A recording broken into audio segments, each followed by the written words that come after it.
Dude, I hate all of them. Okay. You have thoughts. You have many thoughts. That's what turtling Are you ready? Hey. I'm doing 1 and 2, right? Let's be loud and loud again. Okay, everyone, we're gonna start for today's session. Okay, so today's session will be on intro to CSS and layout. Basically, we'll be teaching you how to style your websites now that you guys have the content set up.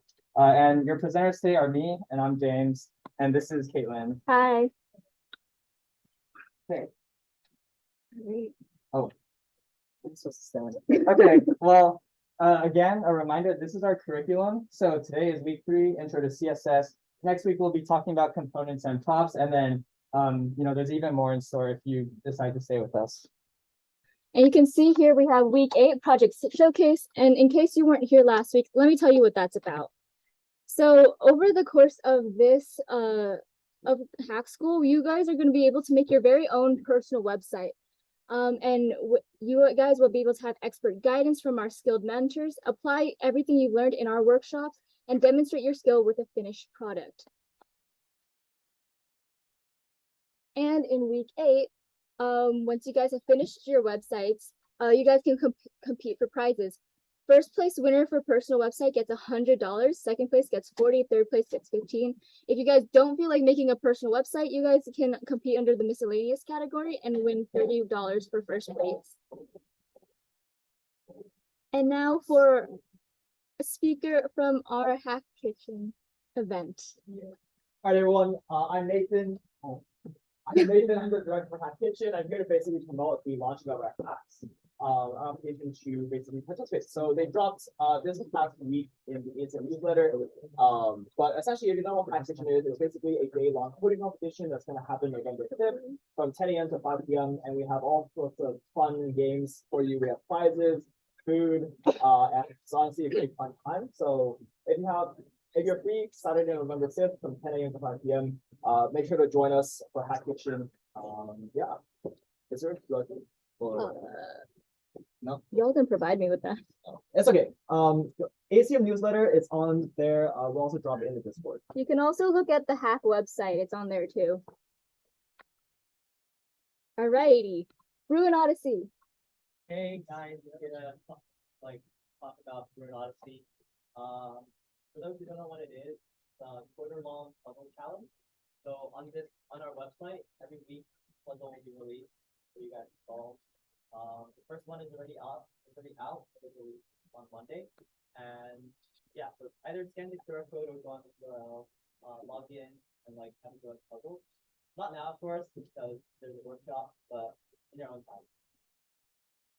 Alrighty. Okay, so a note on coding along. We will be coding during this workshop, but we don't recommend that you guys code along with us. After the workshop, we will have a work session where you can practice everything you learned with help of our advisors, and the slides can be used for reference, and our demo will be available on GitHub. And here's the link to our slides and the link to our demo. If you want to type that in real fast, you can. If you want to take a picture of that, that is of course welcome.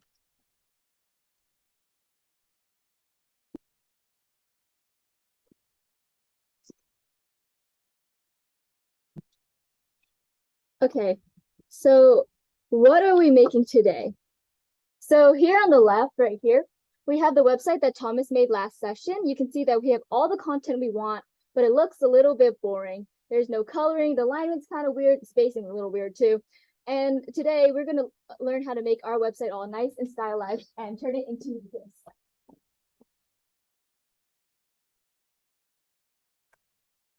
Okay, so how are we going to stylize our website, you ask?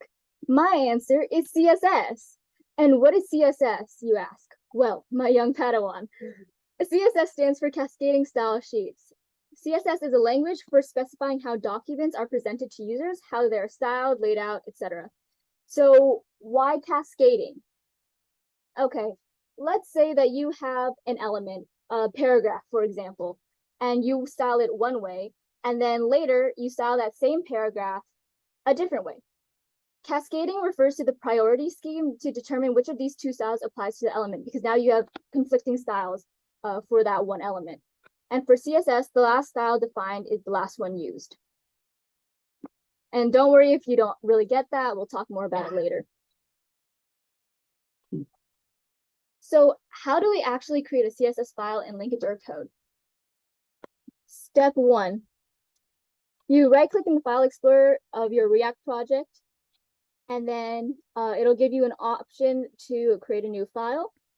You create that file and you name it with the .css file type. Then you go into your JavaScript file and then you import that CSS file like at the top of your code. So what does that look like? Let me show you real fast. All right. How do I hide this?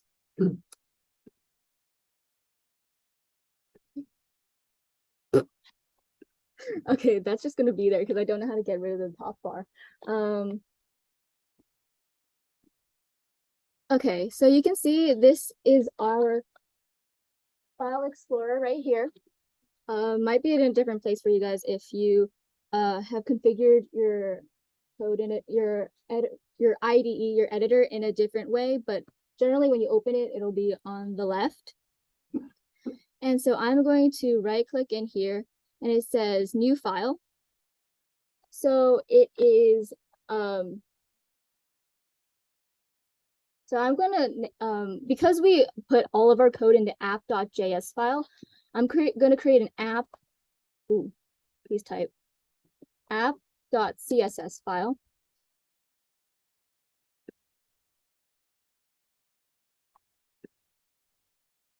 Okay, and it's it should be right next to our apps.js file. And so it's basically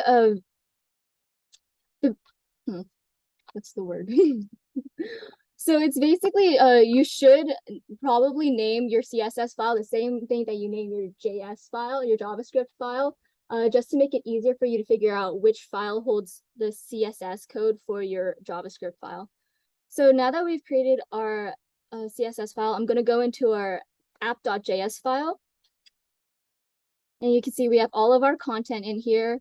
And at the top, I'm going to link our CSS file to our JS file by doing import ./app.css.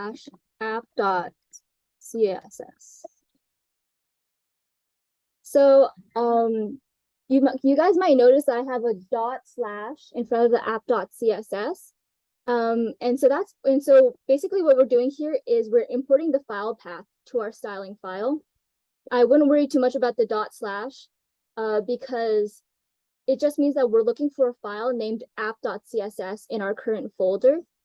And you probably don't have to worry about importing something from like, for CSS files, you probably don't have to worry about importing a file from somewhere else, not in your current folder, because convention is that you put the CSS file in the same folder you put your JS file. Yo. Where are my slides? Okay.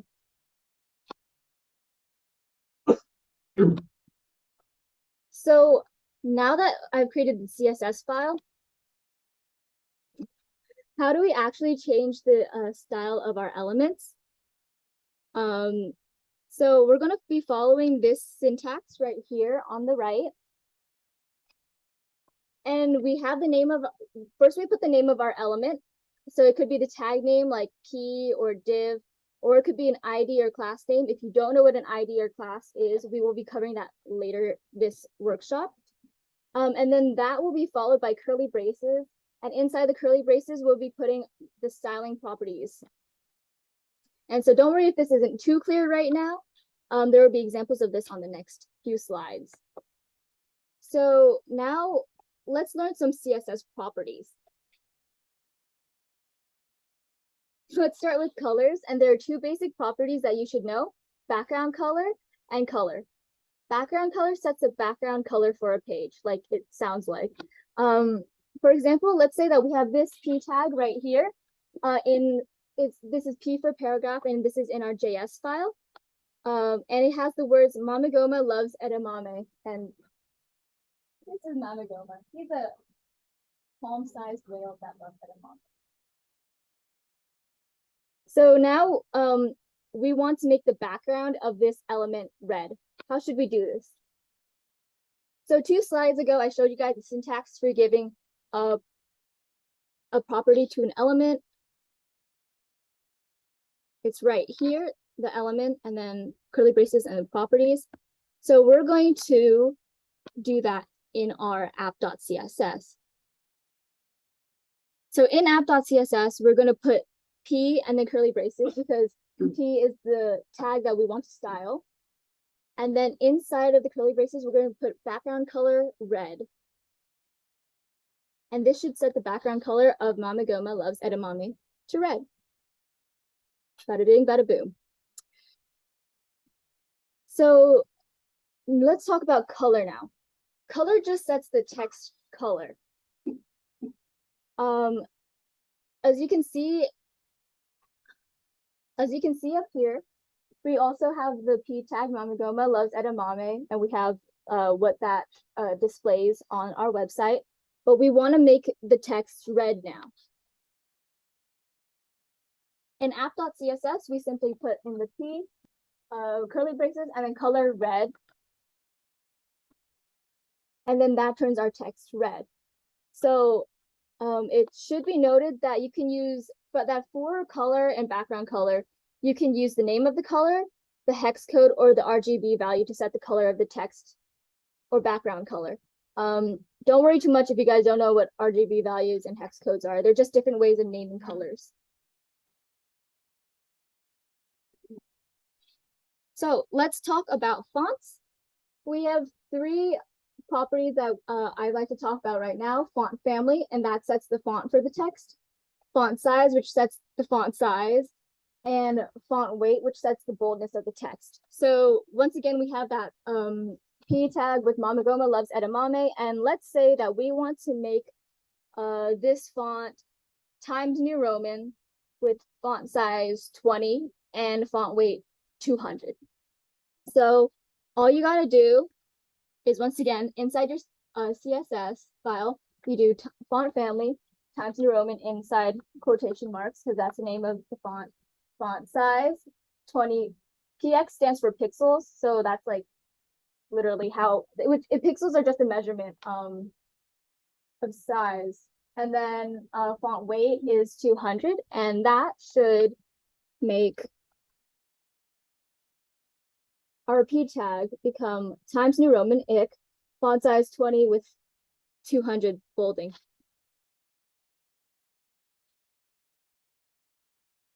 Okay, borders. So let's talk about 4 properties. If you want to add a border, we literally just put in the word border. This property takes in 2 values, the border width, so how thick you want your border to be, and then the type of border, i.e. solid, dotted, dashed, etc. And then you can round the border, you can round the corners of our element with the border radius property. It'll take in 1 value, 1 pixel value, and then the larger the pixel value that's given to this property, the rounder the corners will be. Border color sets the color of an element's borders. So once again, you can use the name of a color like red, you can use a hex color, or you can use an RGB value. And then box shadow adds a drop shadow to the border. This will take in 4 values, and it's kind of confusing. Don't worry if you can't like remember it. You can always search it up later. So it'll take in the X displacement, so how displaced to the right the drop shadow will be. A Y displacement, how just the displacement below your element, the box shadow will be, and then the blur radius, so like how much blur is there in the shadow, and then the color of your shadow. So right now I have this image right here of Mama Goma and a friend, and we want to add a solid purple border of 4 pixels, a drop shadow, and rounded corners. So in the CSS file, we just add the border property. We can give it 4 pixels and solid to create a 4 pixel solid border. The border radius is 10 pixels. That'll round the corners by 10 pixels, and then the border color is purple, and the box shadow takes in 10 pixels, 5 pixels, 5 pixels in black. So now you can see this is our new image. It has a purple border, and its corners around it, and the box shadow is 10 pixels to the right, 5 pixels down, and 5 pixels of blur, and it is a black shadow.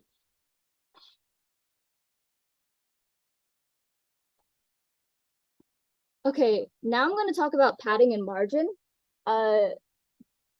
This can be a little bit confusing because it looks like it does the same thing, but it looks like it does the same thing by pushing other elements further away from the element that this property is given to, but it actually does it in two very different ways. So these are also quite important because without padding and margin, all elements would render right next to each other without any space, so it would look really cramped. Padding specifically is used to generate space around an element's content inside of any defined borders. So with CSS, you have full control of padding, and there are properties for setting the padding for each side of the element, like padding left, padding right, padding top, and padding bottom.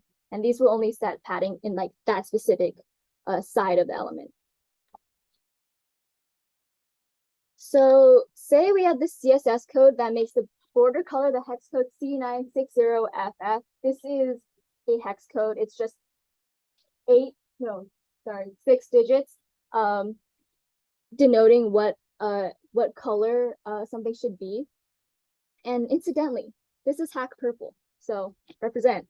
And then by adding a padding of 50 pixels, we make the element's borders extend on all sides by 50 pixels. So you can see here, this is the original, this is our original image, and then we added 50 pixels on all sides without changing the actual size of the element. So we didn't make anything bigger, we just spaced everything out.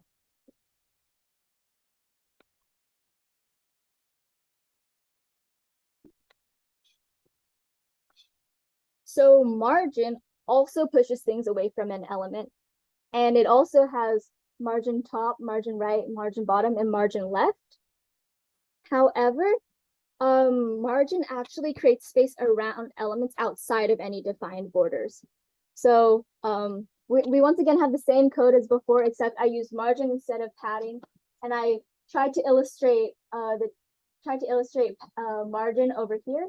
So you can see with the purple borders that the elements borders didn't change, but no other element that no other element that you place next to this item will be able to come any closer than the pink border.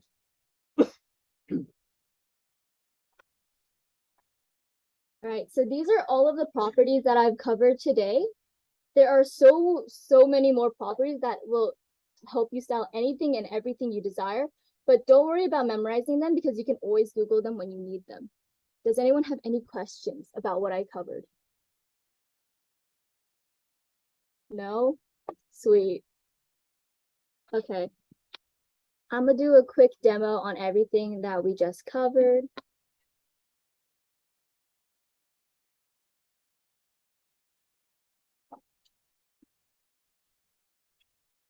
Okay, let's make this a little easier. Okay. Yo, terminal. Okay.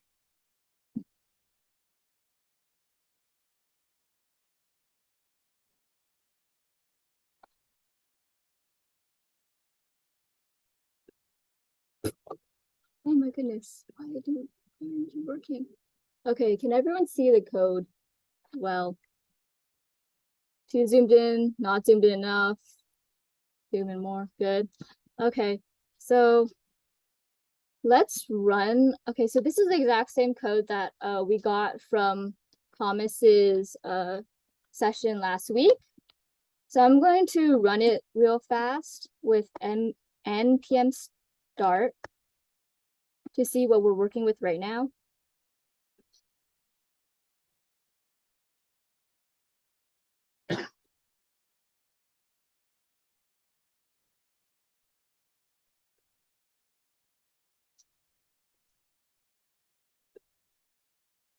Okay. Wait, should I split screen it? Okay. Oh. Okay, so this is what our website looks like right now, right? Let's start by playing around with this Joe Bruin name. It's in an H1 tag we can see right here. Oh my goodness.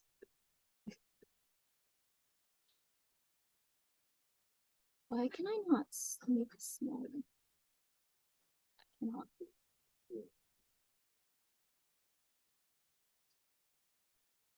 Okay. There we go. There we go. There we go. Okay. We're having a great time. Okay. So as you can see, why do I have so many windows open? Okay. So as you can see here, this Joe Bruin is in this H1 tag right here.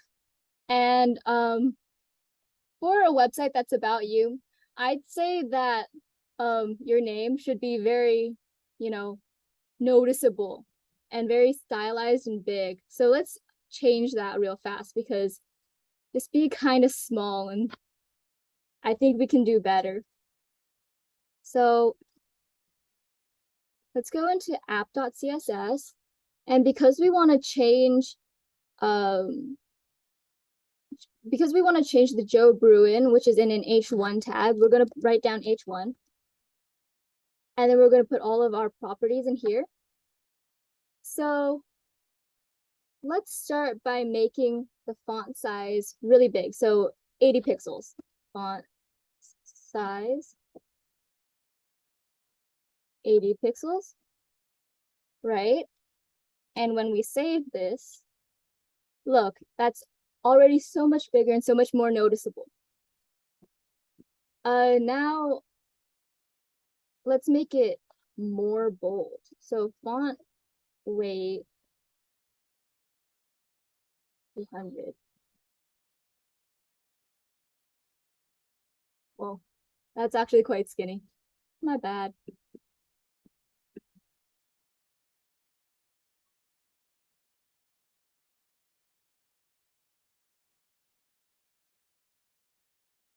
Yeah, you can see as I change this font weight value, how bold the letters are is actually changing right now. So I did 700, let's do 900. And it's even thicker now. So I'm going to make the background of this tag a nice UCLA blue. So background color 277 4 8. Yep, and now it is a nice UCLA blue. I would lie and say that I completely memorized that number, but I did not. I actually have notes up here. So don't worry if it takes a little bit of time for you guys to figure out what properties you want or what color you want, because like James and I did that a few days ago. And then for purposes of making this more, making his name more clear, let's make Joe Bruin the color white.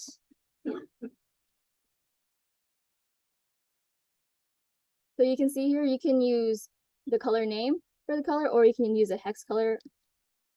I don't really dabble with RGB values, but you can do that too. Right? Okay. So now, let me just show you guys how to use font family real fast. We're gonna make his name printed in Times New Roman.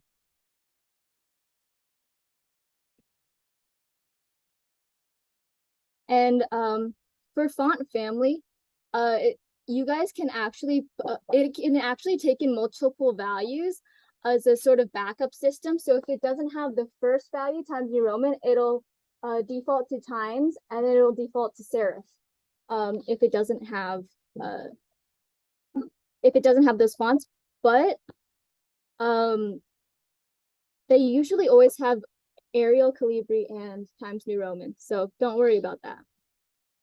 And now Joe Bruin is a nice Times New Roman, not size 12 font or double spaced.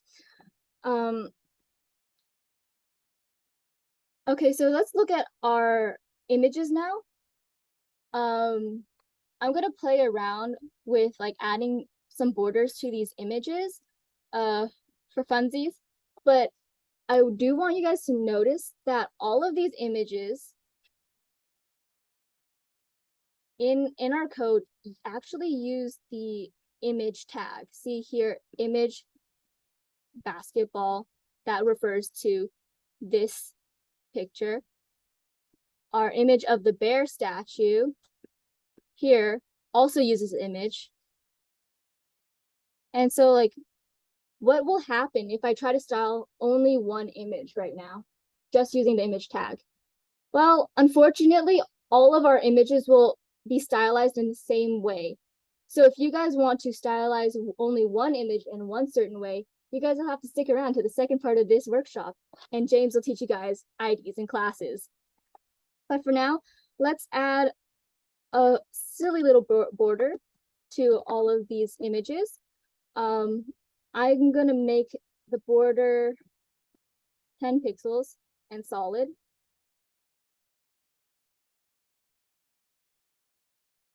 And you can see here, all of our images now have a black border of 10 pixels. And I'm going to make the border color some nice UCLA gold. Yay. Yellow. Okay, and then we're gonna make the border radius 10 pixels because I like seeing rounded corners. I don't know about you. And then because I want to make this even more fancy, I'm gonna add a drop shadow. So let's do box shadow. 10 pixels, 10 pixels, 5 pixels, and we're gonna make our shadow gray. And you can see here we have all of our images have a nice little drop shadow right here, which is really good for making your website look dynamic. It's 5 pixels to the right, 5 pixels down, 10 pixels to the right, 10 pixels down, and a blur radius of 5 pixels, and our drop shadow is gray. Now I don't really like how these images are so far like to the left. They're like right on the side of our screen. So I'm gonna put a margin of 10 pixels around our images. And you can see there's now a 10 pixel gap between the left side of our screen and our image. James will probably change that later. But I do want to take this moment to show you guys the difference between margin and padding if you guys didn't understand it earlier. So this is margin. It adds space around our elements, right? But what happens if I put padding here instead? So let's just change this really quickly to padding. And you can see padding is supposed to add space inside your borders. And that's exactly what it's doing here. It's added 10 pixels of empty space between the end of the image and the border, which is where our outline is. So be careful between using margin and padding because they definitely do very different things. So let's change this back to margin.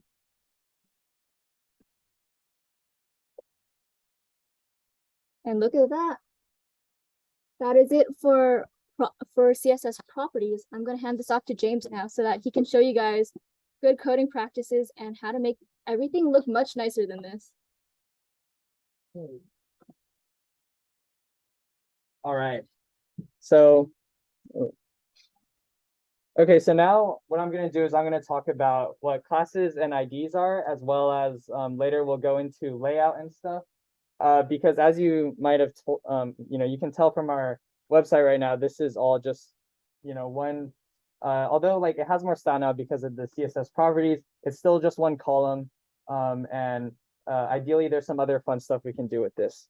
So, what is a class? Well, imagine we wanted to, apply a style to multiple elements, right? And say they weren't just purely tags. When Caitlin styled the images earlier, she was able to just use the default image tag. But what if we wanted to not only style the image, but like a div that contained the image, right? So that's what we can use classes for. A class is used for just repeating styles throughout the site. Here's the syntax of it. And basically what we're doing here is in the HTML, we're saying we'll specify what the class is. And then in the CSS, we will refer to that class name that we created, and then use that CSS to make our element look pretty. And on the same note, what if we just wanted to style not multiple repeating elements, but just a specific individual element? So for that, we can use IDs, and IDs are mainly used for styles that are only used once on the site. So if you just have maybe one really complicated element or something that you want to put more time into, or is like has more CSS properties, that's what we would use an ID for. And again, here's the different kinds of syntax for it. So this part's in HTML and this part is in for CSS. And the only difference is you can see that there's like a pound symbol in front of the ID name versus for classes, it's just a dot. And lastly, inline styles. So sometimes, if you just want to change the background color of something, it's kind of a pain in the butt to, go through the whole process of creating a whole new ID and then styling that one element, right? So we can use something called inline styles to basically do something really simple. And, again, like why make an ID for something if you're just changing a color? So generally, inline styling is not as good practice because, if you have a lot of styles, then it can get confusing if a lot of them are inline, because then you're just reading through all your HTML or your app.js file. But we can use inline styles for just small things like this. Okay, and now I'm going to quickly show how those can be applied with a short demo. So if we go back to, okay, so this is our website right now, and you can notice already, right? Like, just take a look at this for a second. There's parts of this that are kind of like sections, right? Here we have a big, heading thing, and then we have some bullet points that talk about fun facts about me, and then we have, a separate thing here that is kind of the same format. So what if we wanted to style both of those things in the same way? So what we can do is we can go to our code here, and in app.js, I have nicely commented like all the different sections of this. So over here is all of the code for our fun facts. And you can see that all this stuff, right? Here's the header, and then all the bullet points, all of that is encapsulated in one div. So what I can do is I can go ahead and say, I can assign a class to this. So all I need to do is do class equals and then quotes. And then I can name the class whatever I want, I can name it like James if I really wanted to. But generally you want to keep class names very easy to understand, because if they're not, then like, if you're searching for a class name that's like Among Us, then like you can't understand what that is later. So I'm gonna name all these classes section, right?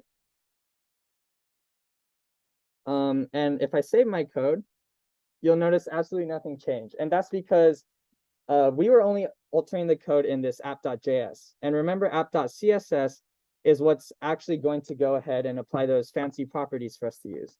So in app.css, what I can do is I can do dot and then the name of my class. So that was section. And then the curly bracket. So this is the exact same syntax as from earlier, but the only difference is now we're going to apply this to multiple elements.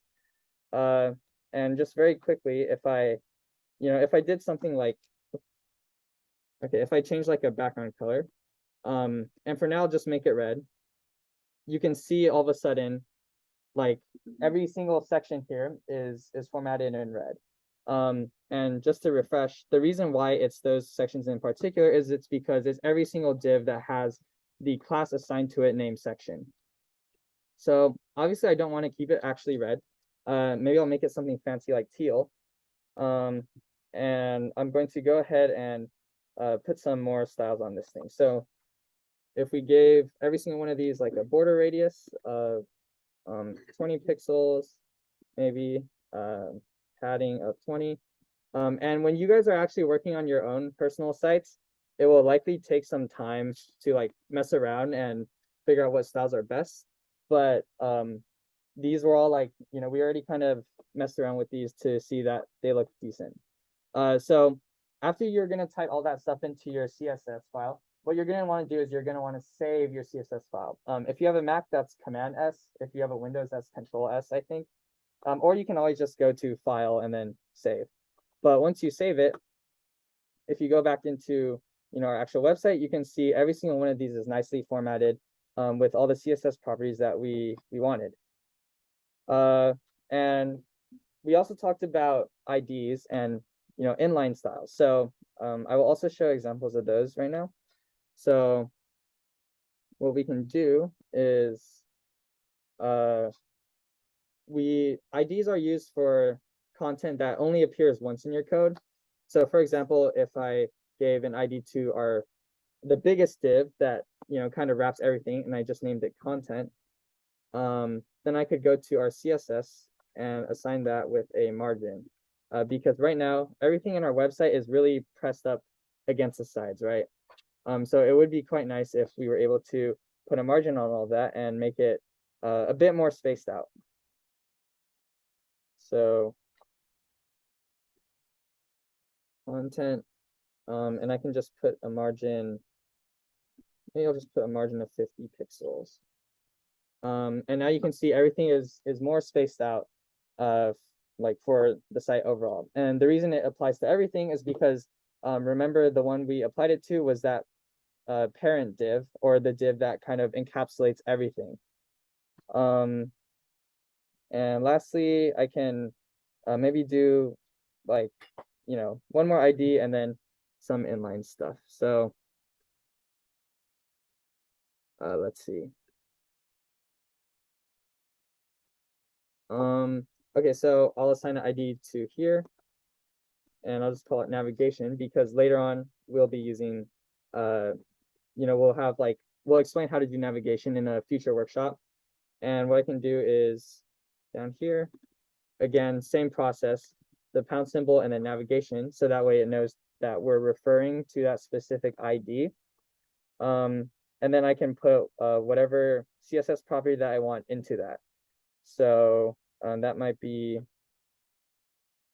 I think, I'm just gonna actually steal all this for now because I don't really want to make that many changes.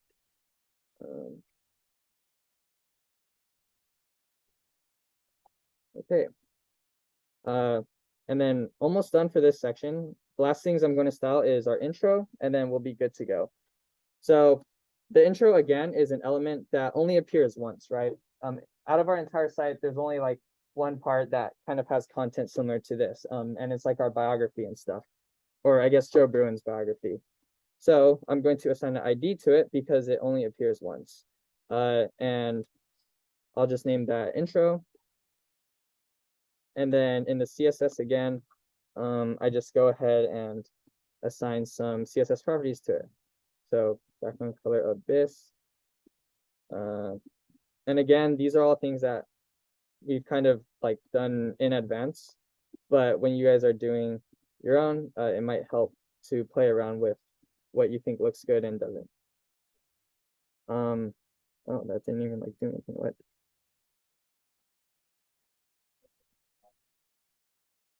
Oh, did I? Oh, you're right. Okay, thank you.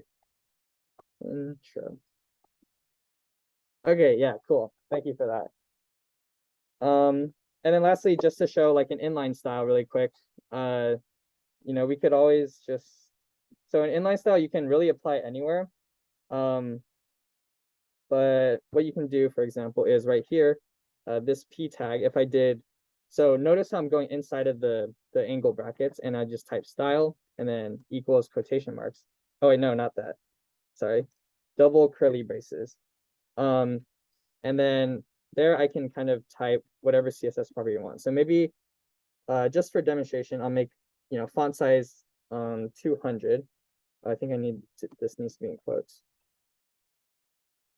Okay, and I believe if I do that, now you can see the font size is really huge. Obviously we don't want it to actually be that big, but that is an example of how you would use an inline style. So I'll just keep it at like 25 pixels for now. And yeah, okay, so that is our information on classes, IDs, and inline styles. And now to continue on, we're going to talk more about fonts. So if some of you have played around with the fonts already, you might have noticed that some fonts don't necessarily work super great, right? If you try doing like, I'm not sure, but maybe like Comic Sans, sometimes like if the font is specific enough, nothing will happen to your site. And why is that? Well, the reason is because the fonts that you can use by default are only the fonts that come on your computer, like Times New Roman or Calibri. So to make some more specialized looking fonts, what we can do is we can go into Google Fonts and choose the font that we want. So I'm just going to show that really quick by going to, so I'll just search on Google, like Google Fonts, and I would like to do Poppins.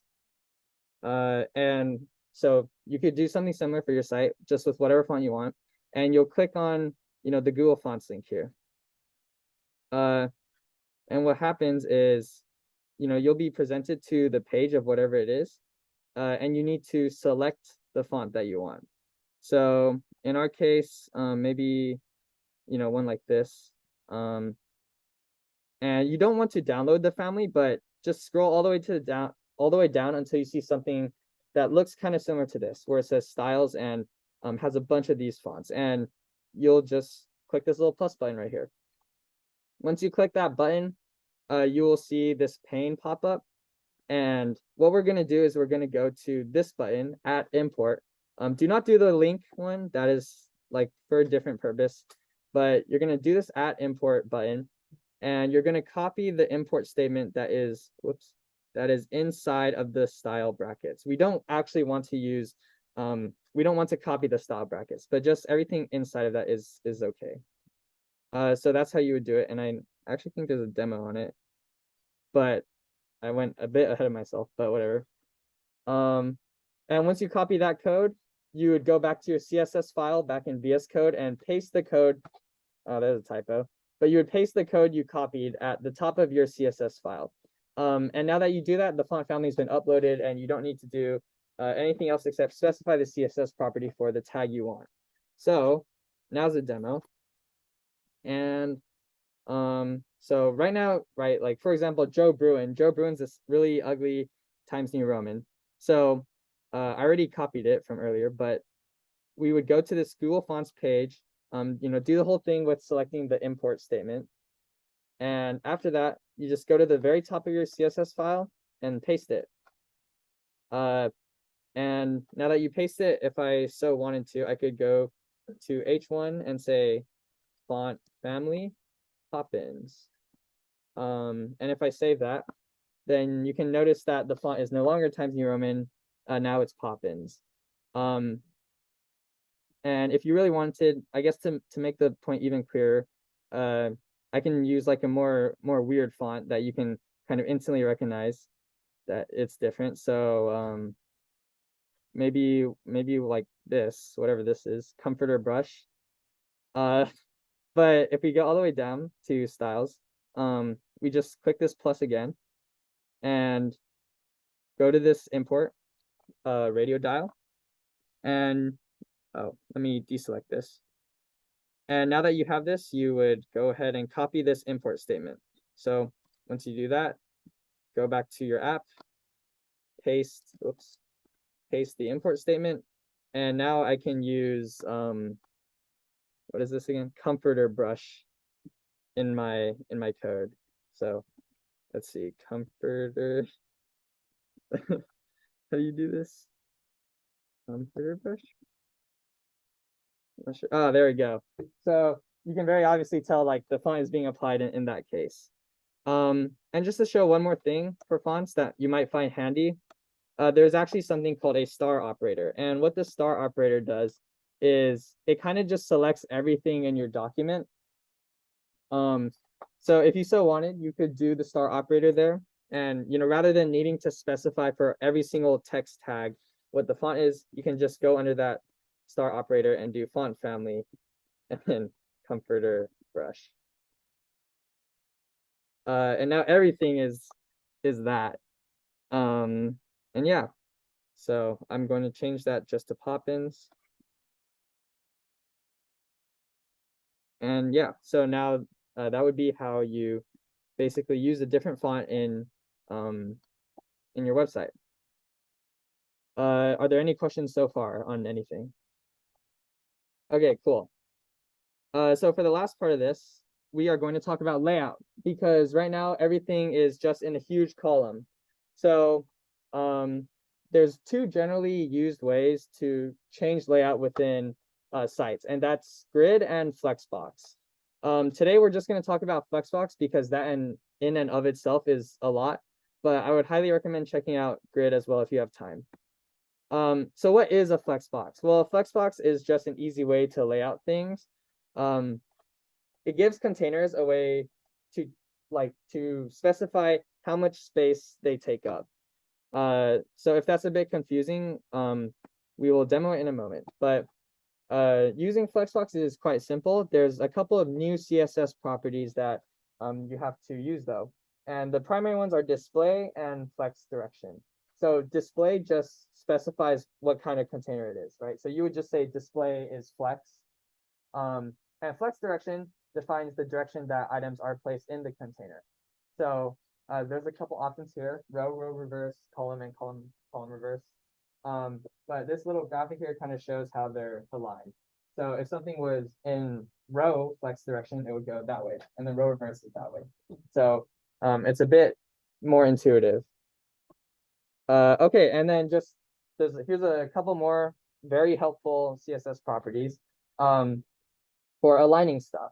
So this one's justify content, which you're probably familiar with from like Google Docs, but these would be the different properties that you use for it, right? So it starts with flex start, and then there's also flex end, center, space between, space around, and space evenly. And all of those just kind of tell the program how do I format the stuff within this container. We also have align items, which does the same thing, but along your vertical axis. So, flex start, flex end, it's like the same options as before, but it just does it in like the opposite orientation. And you might notice as you're typing stuff, there's also an align content. This is actually different from align items, but basically the easy way to think about it is align content is used for multiple rows of stuff, right? If you notice in align items, this is all just like kind of one row of things. Well, align content does like the same thing as align items, but if you have multiple rows of elements. Okay, and there's a lot more. There's like a lot more, but these are the ones most commonly used. And here's just like some examples of some of the other ones used, but I honestly would not recommend, or I wouldn't worry about most of these, because if you're doing that, like your layout is really cracked. So yeah, generally the ones that we detailed in the slides should be good enough for like I would say most websites. Okay, and lastly, we're going to demo this. So for the purpose of this demo, I'm going to actually look at our camera roll here, because right now it's all kind of in a column, but I think it would be nicer if we were able to put stuff like horizontally, for example. So I'm going to go to app.js here, and over here is our little section with the camera roll. And what I'm going to do is I'm going to basically create some classes and IDs that we can then use to specify the layout of of this stuff. So for example, in this overarching div that contains all of these other divs, I'm going to give that an ID because it only shows up once, and I'll name it Flexbox.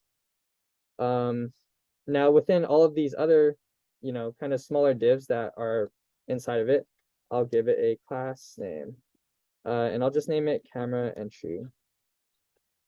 Okay. So I'm going to go ahead and put that over all of these divs.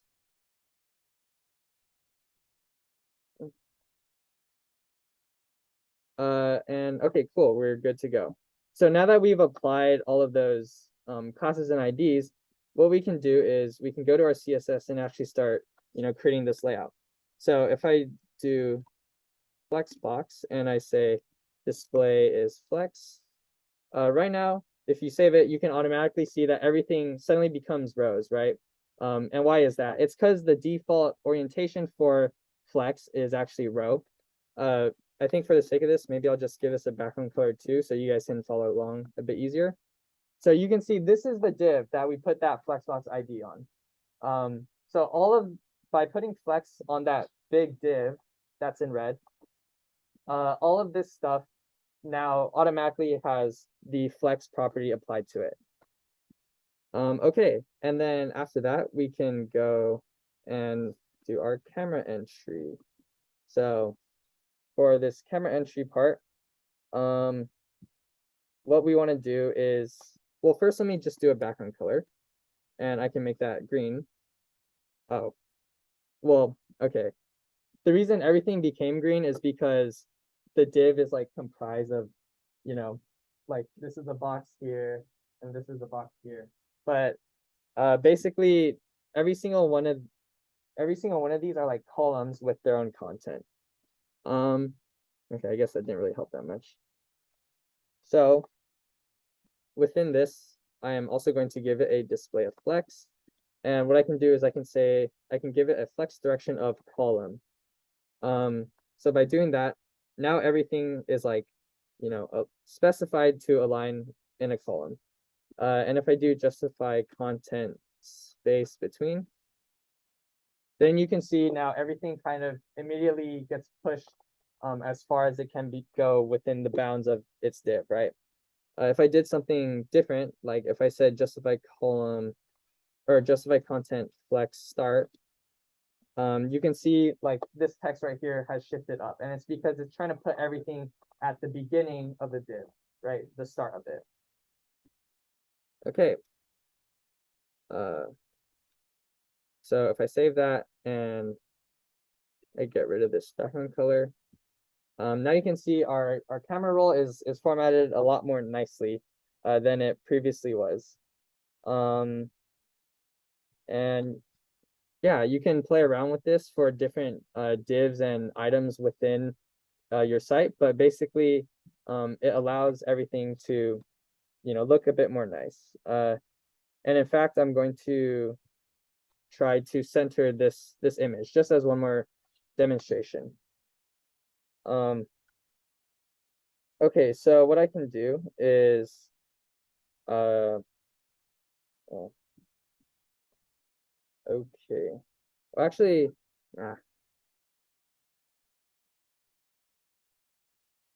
okay, so in this intro part is where all of our information is about like our biography. And what I can do here is I can do the same thing, display flex. And now that I specified that the display is flex, now we have access to all of those properties from earlier, such as justify content. So then I believe if I do justify content center, you can see now everything has shifted. So rather than having a lot of weird space prior to it, it's like kind of next to one another. So just for like a comparison, if I comment that out and save it, oh, what? Oh, it's flex, that's fine. Prior to that, it looks like this, but then once you uncomment both of these rows, then it looks a bit more nice. Okay, yeah, and of course you can always add margins and stuff to this to make it even more formatted to how you would like your personal site to look. And yeah. So that is all for today's workshop. Please feel free to fill out that feedback form. And our next session will be on components and props. And now we'll be going around if you guys have any questions or anything to help you out with your own personal websites and any questions you have. Oh, okay, cool. Yeah. All right, so thank you guys.